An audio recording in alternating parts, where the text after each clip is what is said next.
சேலத்து தெய்வங்கள் நேயர்களுக்கு வணக்கம்.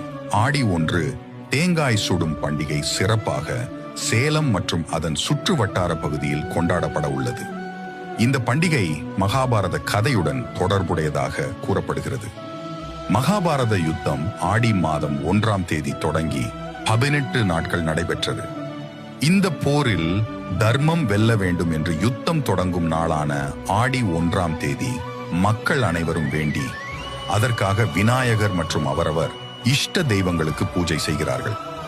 இந்த பூஜையின் போது படைக்கும் வகையில் இதுபோல் தேங்காய் சுட்டு அதனை பிரசாதமாக படைத்து வழிபட்டதாக ஒரு ஐதீகம் உள்ளது. ஆண்டாண்டு காலமாக அந்த ஐதீகத்தை கடைபிடிக்கும் வகையில் சேலம் மாவட்டங்களில் ஆடி மாத பிறப்பன்று தேங்காய் சுடும் பண்டிகை சிறப்பாக கொண்டாடப்பட்டு வருகிறது.